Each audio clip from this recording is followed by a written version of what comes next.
Hello students, today we will discuss about resources. 8th class का जो chapter है, first chapter, उसको हम आज करेंगे। मोना, आगे देखिए इसमें पढ़ते हैं। Let's get start. Mona and Raju were helping Amma to clean their houses. Look at all this things, clothes, utensils, food grains, combs, this bottle of honey, books, each of these has a use, said Mona. That's why they are important, said Amma. These are resources. What is resources? Was Raju's questions to Amma. Anything that can be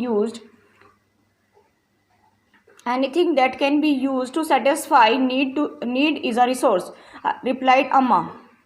यहाँ पे क्या बताया गया है कि जो मोना और जो राजू हैं वो अपने घर के कामों में अम्मा की मदद कर रहे थे। ठीक है, इन सभी चीज़ों को देखिए, जैसे कपड़ा है, बर्तन है, अनाज है, कंघा है, शहद की बोतल है, किताबें, ये सब क्या है, ये उपयोगी हैं। ठीक है, मोना ने कहा, इसलिए ये महत्वपूर्ण भी हैं। अम्मा ने कहा, दीज आर रिसोर्सेज, ये संसाधन है। What is a resource? संसाधन क्या है? वॉज राजूज क्वेश्चन टू अम्मा। राजू ने अम्मा से क्वेश्चन पूछा कि रिसोर्सेज क्या हैं।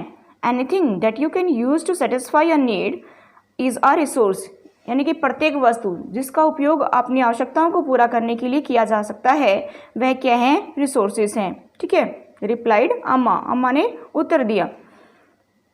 Look around you and observe, you will be able to identify many types of resources, यानी कि अपने चारों ओर देखिए और ऑब्जर्व कीजिए कि आप संसाधनों के विभिन्न प्रकारों को पहचानने में सक्षम होंगे। The water you drink when you are thirsty, पानी आप प्यास लगने पर जो पानी पीते हैं। The electricity you use in your house, जो विद्युत जिसका आप अपने घर में उपयोग करते हैं। The rickshaw you use to get home from schools, जिस रिक्शा का आप अपने स्कूल से घर जाने के लिए उपयोग करते हैं। ठीक है, the textbook you use to study और ऑल रिसोर्सेज, यानी कि पाठ्य पुस्तक जिसका उपयोग आप पढ़ाई के लिए करते हैं। Your father has prepared a tasty snacks for you, आपके पिताजी ने जो नाश्ता तैयार किया है। The fresh vegetables he has used for also are resource, यानी कि जिनमें ताज़ी सब्जियों का उपयोग किया है वे सभी क्या हैं? रिसोर्सेज हैं, संसाधन हैं। Water, electricity, rickshaw, vegetables and text book have something in common, यानी कि जो विद्युत है, जल है, रिक्शा है और पाठ्य पुस्तक हैं, ये सब क्या हैं? एक जैसे हैं, कॉमन है। ठीक है, they have all been used by you, इनमें से सभी वस्तुओं का उपयोग आपके द्वारा किया गया है। सो दे हैव यूटिलिटी, यानी कि इसलिए वे उपयोगी हैं। यूटिलिटी और usability is what makes an object और सब्सटेंस अ रिसोर्स, यानी कि एक वस्तु या पदार्थ की जो उपयोगिता है या प्रयोज्यता जिसको कह सकते हैं हम यूजेबिलिटी, उसे एक संसाधन बनाती है। अब आगे देखिए, how does something become a resource, यानी कि कोई भी वस्तु संसाधन कैसे बनती है। Raju now wanted to know, Raju अब जानना चाहता था। अम्मा told the childrens that things become resources only when they have a value, यानी कि अम्मा ने बच्चों को बताया कि वस्तुएं उस समय संसाधन बनती हैं जब उनका कोई वैल्यू होती है। ठीक है, इट्स यूज और utility give it a value, इसका जो प्रयोग है या उपयोग है इसको मूल्य प्रदान करता है। All resources have some value, सभी संसाधन मूल्यवान होते हैं। सेड अम्मा, अम्मा ने कहा। वैल्यू मीन्स वर्थ, यानी कि मूल्य का अर्थ होता है मतलब मूल्य का जो अर्थ है वो महत्व होता है। Some resources have economic value, some do not, यानी कुछ संसाधनों का आर्थिक मूल्य होता है परंतु कुछ का नहीं होता है, आर्थिक मूल्य नहीं होता है। फॉर एग्जाम्पल, उदाहरण ले सकते हैं यहाँ पे, मेटल्स में have an economic value, a beautiful landscape may not, यानी कि जो मेटल है उसका आर्थिक मूल्य होता है, धातु का आर्थिक मूल्य होता है, लेकिन एक जो भूदृश्य है, एक ब्यूटीफुल सुंदर मनोरम सा जो भूदृश्य है उसका आर्थिक मूल्य नहीं होता है। But both are important and satisfy human needs, लेकिन दोनों ही संसाधन महत्वपूर्ण है और मनुष्य की आवश्यकताओं को पूरा करते हैं। Some resources can become economically valuable with time. Your grandmother's home remedies have no commercial value today, but if they are patented and sold by a medical firm tomorrow, they could become economically valuable. यानी कि यहाँ पे क्या बताया कि कुछ जो संसाधन है समय के साथ उन आर्थिक रूप से मूल्यवान हो सकते हैं, लेकिन यहाँ पर बताया है कि दादी के जो घरेलू नुस्खे हैं आज कोई वाणिज्यिक मूल्य उनका नहीं है, लेकिन अगर उनको पेटेंट करवाया जाए, ठीक है, अगर उनके ऊपर कोई मोहर लगा दी जाए, ठीक है, तो उसमें क्या होगा कि उस मेडिकल फर्म द्वारा अगर वो बेचे जाएं, ठीक है, तब वो क्या होंगे? आर्थिक मूल्यवान हो सकते हैं। नेक्स्ट देखिए, Time and technology are two important factors that can change substance into resources. Both are related to the needs of peoples. People themselves are the most important resources. It is their ideas, knowledge, invention and discoveries that led to the creation of more resources. Each discovery or invention leads to many others.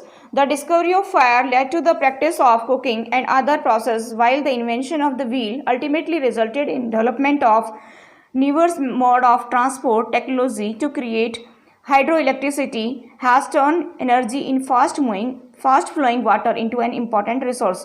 यानी कि समय और जो प्रौद्योगिकी ये जो दो महत्वपूर्ण फैक्टर्स हैं और जो पदार्थों को क्या करती हैं कि संसाधन में परिवर्तित कर सकती हैं। दोनों दोनों जो क्या करते हैं, टाइम एंड टेक्नोलॉजी, ये क्या करते हैं कि लोगों की आवश्यकताओं से संबंधित हैं। लोग क्या है, सबसे महत्वपूर्ण संसाधन है। ठीक है, लोग क्या है, सबसे महत्वपूर्ण संसाधन है। ये लोगों के विचार, ज्ञान और जो आविष्कार है और खोज ही है जो अधिक संसाधनों की रचना करते हैं। ठीक है, कहने का मतलब है कि यहाँ पर लोगों के विचार, ज्ञान, आविष्कार और खोज ही हैं जो और अधिक संसाधनों की रचना करते हैं। ठीक है, आगे देखिए, जैसे आग की खोज की है। ठीक है, आग की खोज से क्या हुआ कि हमें क्या बेनिफिट हुआ, खाना बनाने की पद्धति। ठीक है, अन्य प्रक्रियाओं का प्रचलन भी हुआ। जबकि पहिए के आविष्कार से क्या हुआ कि परिवहन की जो नवीनतम जो विधियां हैं उनका विकास हुआ। ठीक है, जल विद्युत बनाने की प्रौद्योगिकी ने तेजी से बहते जल से ऊर्जा उत्पन्न करके क्या किया, उसे एक महत्वपूर्ण संसाधन बना दिया। So move to the next point, types of resources. Resources are generally classified into natural, human made and human, यानी कि संसाधनों को प्राकृतिक, मानव निर्मित और मानव में वर्गीकृत किया गया है। प्राकृतिक संसाधन क्या होते हैं, देखिए इधर नेचुरल रिसोर्सेज बताया गया है ना यहाँ पे। तो प्राकृतिक संसाधन क्या होते हैं, resources that are drawn from nature and used without much modification are also natural resources.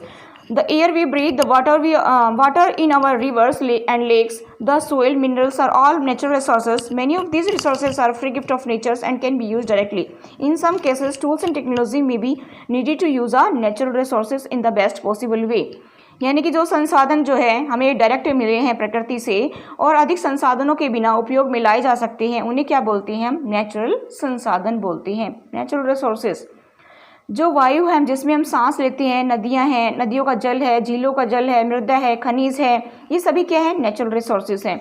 ठीक है, इन संसाधनों में से बहुत से जो है प्रकृति के जो है हमें फ्री में जो गिफ्ट मिले हैं, फ्री गिफ्ट्स ऑफ नेचर, यानी कि प्रकृति के द्वारा हमें निःशुल्क उपहार मिला है। ठीक है, और हम सीधा ही इनका उपयोग कर सकते हैं। कुछ परिस्थितियों में क्या होता है कि जो प्राकृतिक संसाधन होते हैं वो सबसे अच्छी तरह उपयोग करने के लिए औजारों और जो प्रौद्योगिकी की आवश्यकता हो सकती है। आगे देखिए, natural resources are classified into different groups depending upon their level of development and uses, origin, stock and distributions, यानी कि विभिन्न समूहों में प्राकृतिक संसाधनों का वर्गीकरण उनके विकास के अनुसार एवं प्रयोग के स्तर, उद्गम, भंडारण एवं वितरण के अनुसार किया जाता है। ठीक है, on the basis of their development and uses, resources can be classified into two groups, actual resources and potential resources. यानी कि विकास और उपयोग के आधार पर जब हम देखें तो क्या बताया गया है कि उनके विकास और उपयोग के आधार पर संसाधनों को दो वर्गों में बांटा गया है। दो भागों में कैसे बांटा गया है कि एक तो है वास्तविक संसाधन यानी कि एक्चुअल रिसोर्सेज और दूसरा क्या है, पोटेंशियल रिसोर्सेज यानी कि संभावित संसाधन।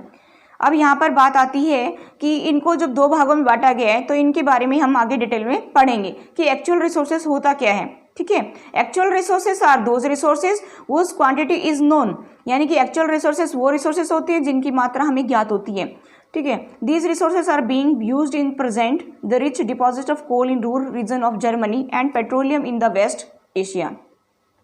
The dark soils of the Deccan plateau in Maharashtra are all actual resources, यानी कि एक्चुअल रिसोर्सेज की जब यहाँ पे बात आती है कि इसमें इनकी मात्रा ज्ञात नहीं होती है, इन संसाधनों का इस समय उपयोग किया जा रहा है। और जर्मनी की जो रूर प्रदेश है, जर्मनी का जो रूर प्रदेश है उसमें कोयला, पश्चिम एशिया में खनिज तेल, महाराष्ट्र में दक्कन पठार जो है कि काली मिट्टी के भरपूर निक्षेप जो है हमें जो भरपूर निक्षेप देखने को मिले, ये सभी क्या हैं, वास्तविक रिसोर्सेज हैं। ठीक है, आगे देखिए पोटेंशियल रिसोर्सेज क्या होते हैं।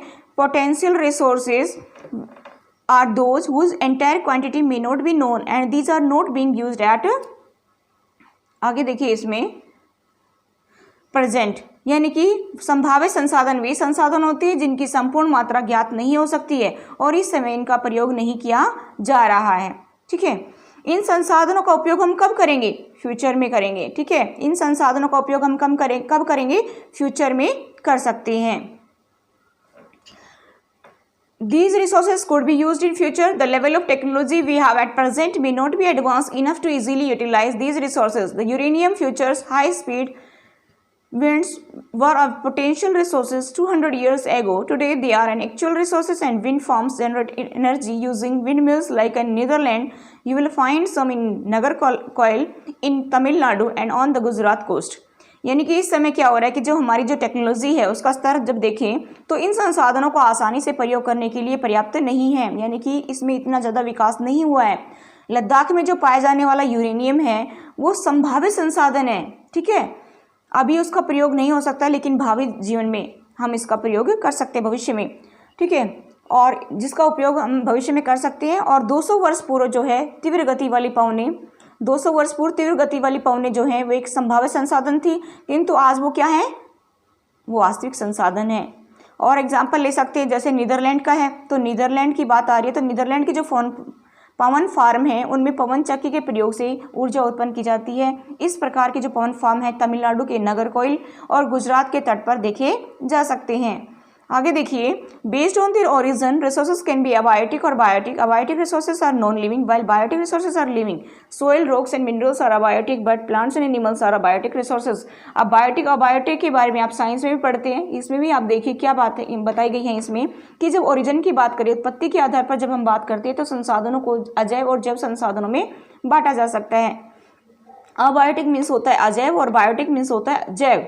नॉन लिविंग होता है कि नॉन लिविंग निर्जीव वस्तुएं होती हैं और लिविंग मीन्स सजीव वस्तुएं होती हैं। यानी कि अजैव और जैव संसाधनों में इनको जब बांटा गया है तो अजैव संसाधन निर्जीव वस्तुएं होती हैं और जबकि जैव संसाधन क्या होते हैं? सजीव होते हैं।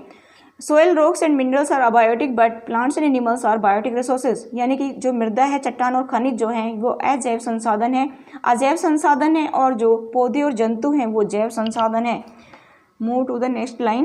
Natural resources can be broadly categorized or into renewable and non-renewable resources. Renewable resources are those which get renewed or replenished quickly. Some of these are ultimately and are not affected by human activities, such as solar, wind energy. Yet careless use of certain renewable resources like water, soil and forest can affect their stocks. Water seems to be an unlimited renewable resources, but shortage and drying up of natural water resources is a major problem in many parts of the world today. यानी कि natural resources को जो है प्राकृतिक संसाधनों को विस्तृत रूप से नवीकरण और अनवीकरण यानी कि रिन्यूएबल नवीकरण और नॉन रिन्यूएबल को बोलते हैं अनवीकरणीय संसाधनों में विभाजित किया जा सकता है। अब यहाँ पर बात आ रही है कि renewable resources are those which get renewed, यानी कि जो नवीकरणीय संसाधन वे संसाधन होते हैं जिन्हें हम दोबारा से प्राप्त कर सकते हैं। और इनमें जो है क्या बताया कि some of these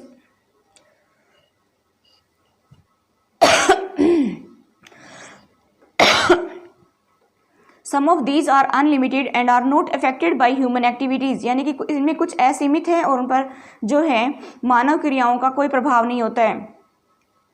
such as solar and wind energy, जैसे कि सौर ऊर्जा और पवन ऊर्जा।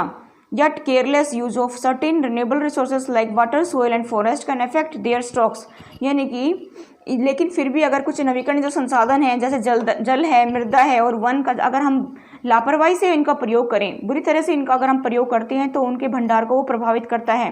ठीक है, but shortage and drying up of natural resources source is a major problem in many parts of the world, यानी कि अगर हम इनका बुरी तरह से यानी कि लापरवाही से इनका उपयोग करते हैं तो इनके भंडारों को प्रभावित करता है। और जल असीमित नवीकरणीय water seems to be unlimited renewable resources, जल असीमित नवीकरणीय संसाधन प्रतीत होता है। फिर भी जल की कमी और जो प्राकृतिक जल स्रोतों का सूखना आज क्या हो रहा है कि आज विश्व के बहुत से भागों में एक बड़ी समस्या है।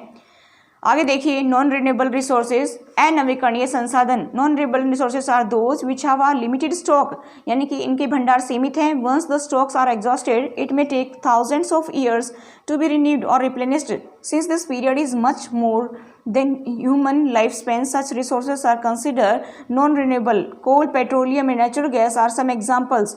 यहाँ पे बताया गया कि अनवीकरणीय संसाधन वे संसाधन है जिसका भंडार सीमित है। भंडारण के एक बार समाप्त होने के बाद में क्या होता है, इन्हें दोबारा से बनने में हजारों वर्ष लग सकते हैं। ठीक है, अब ये अवधि जो है मानव जीवन की अवधि से बहुत अधिक है।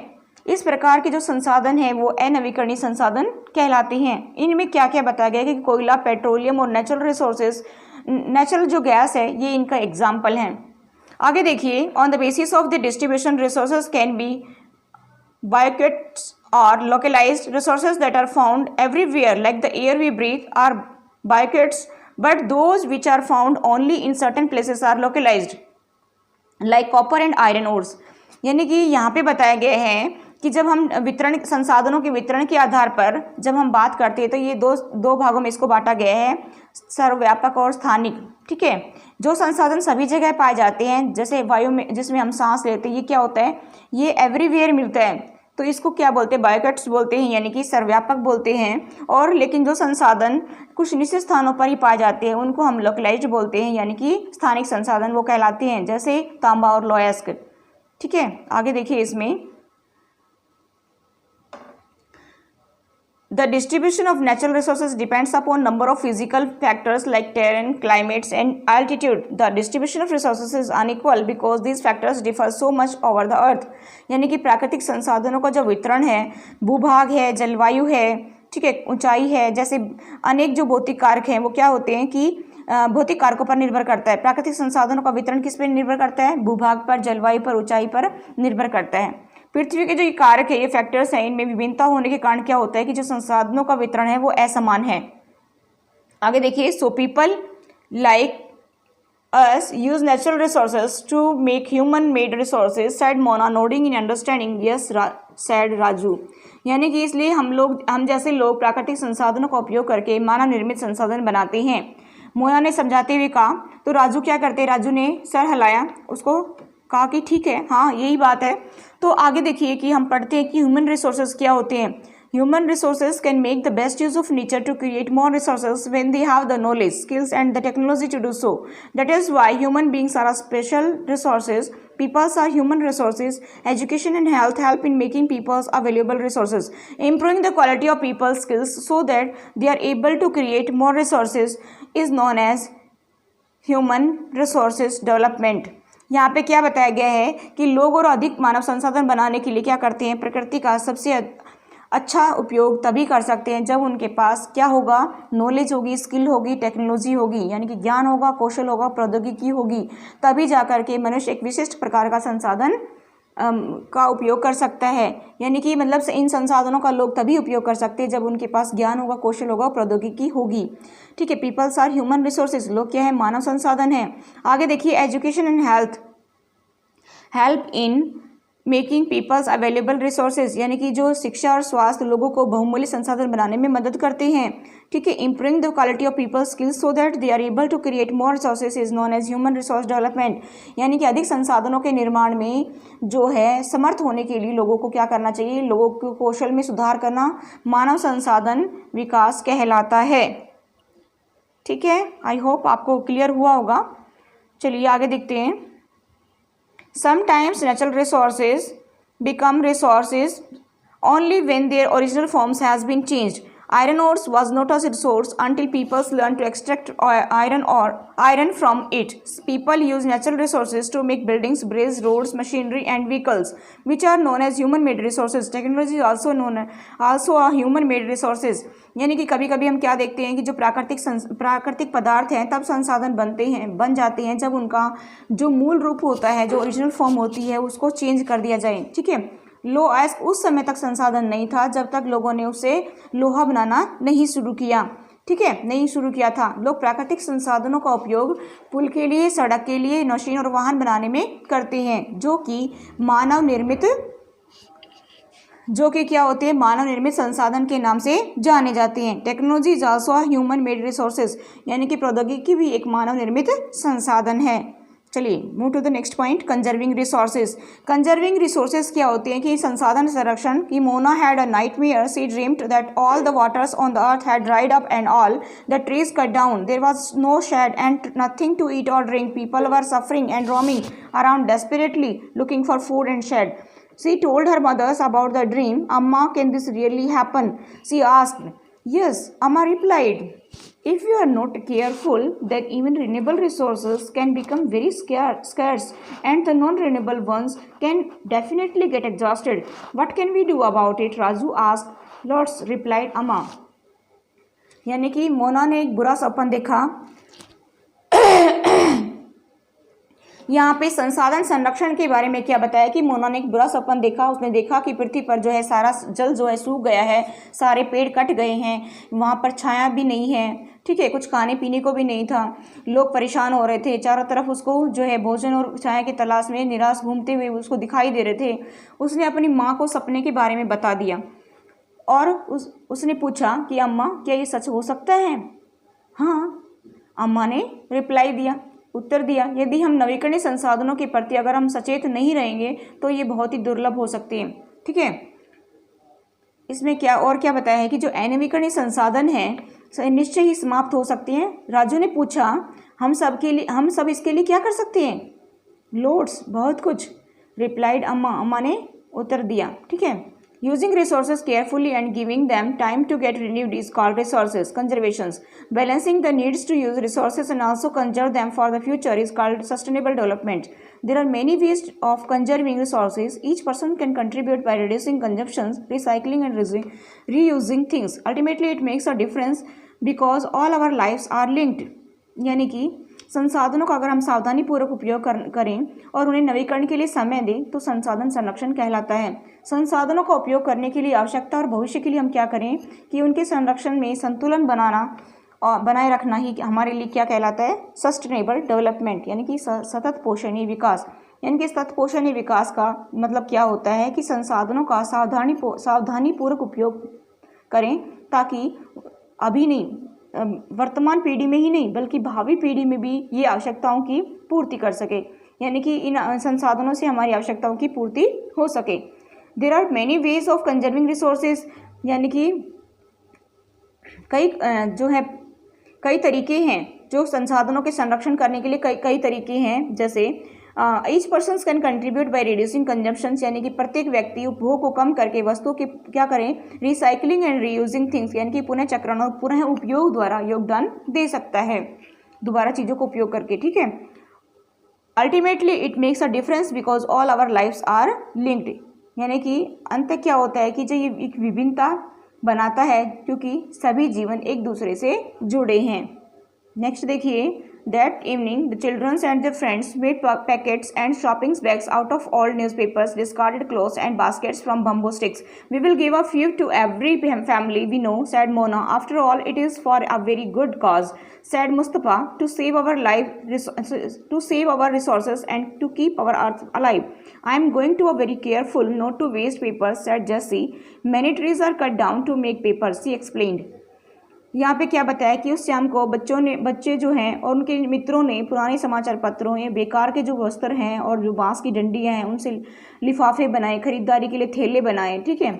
मोना यहाँ पे क्या कहती है कि after all it is for a very good cause, यानी कि हम इन वस्तुओं में से कुछ वस्तुएं उन परिवारों को देंगे जिन्हें हम जानते हैं। और मुस्तफ़ा ने कहा कि भाई हम इनका अच्छे से उपयोग कर सकते हैं। तो मुस्तफ़ा ने क्या कहा कि to save our resources and to keep our earth alive, यानी कि पृथ्वी को हम क्या करना है कि भाई अपने संसाधनों को बचा करके और अपनी पृथ्वी को सजीव रखना एक बहुत ही अच्छा काम है।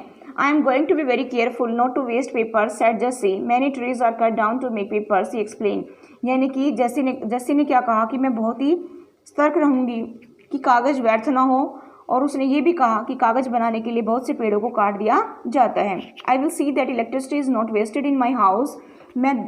और उसने क्या कहा कि भाई जो साउटेड मुस्तफ़ा चिल्लाई, जो मुस्तफ़ा ने क्या कहा जोर से कि मैं ध्यान रखूँगी कि मेरे घर में विद्युत व्यर्थ ना हो, यानी कि बिजली का ज़्यादा उपयोग बेकार ना करें, बेकार में उसका उपयोग ना करें, जब ज़रूरत ना हो तो उसको हम बंद कर दें, ठीक है।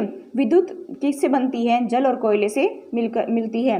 और मैं विश्वास दिलाती हूँ क्या भी घर में इसको वेस्ट ना करें और वाटर को भी कम से कम वेस्ट करें। आगे पढ़ेंगे इन सब चीज़ों के बारे में, ठीक है। अब आगे देखिए, all uses of renewable resources are sustainable and diversity of life on earth is conserved, the damage of natural environment system is minimised. यानी कि सभी नवीकरणीय संसाधन जो हैं उनके उपयोग सभी नवीकरणीय संसाधनों के उपयोग सतपोषणीय हैं। सस्टेनेबल का मतलब होता है सतपोषणीय। The diversity of life on the earth is conserved, the damage to natural environmental system is minimised. यानी कि पृथ्वी पर जीवन की जो विविधता है संरक्षित की जाए।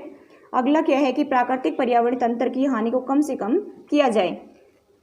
आगे देखिए, I will make sure that water is not wasted at home said Asha, every drop of water is precious. यानी कि आशा क्या कहती है, आशा ने कहा कि जल की एक बूंद जो है बहुत ही कीमती है, मूल्यवान है, इसलिए हम सब मिलकर के इसमें क्या करें, इसको सेव करें, ये बहुत ही मूल्यवान है हमारे लिए। Together we can make a difference, charged the childrens, these are some of the things Mona, Raju and theirs. यानी कि कुछ कार्य जो है मोना, राजू और उनके मित्रों ने किए। आपका क्या विचार है कि आप संसाधन संरक्षण में कैसे मदद करने जा रहे हैं, ठीक है। Friends did what about you, how are you going to help in conserving resources. The future of our planets and its peoples is linked with our ability to maintain and preserve the life support system that nature provides, therefore it is our duty to ensure that. यानी कि हमारे पृथ्वी और जो इस पर निवास करने वाले जो लोग हैं, लोगों का भविष्य जो पेड़ पौधों और पारितंत्र की सुरक्षा और संरक्षण से जुड़ा है, ठीक है। इसके लिए हमें क्या करना चाहिए, हमारी ड्यूटी है कि इसको हम सुरक्षित रख सकें, इसका संरक्षण हम कर सकें। That's all for today, thank you, have a nice day.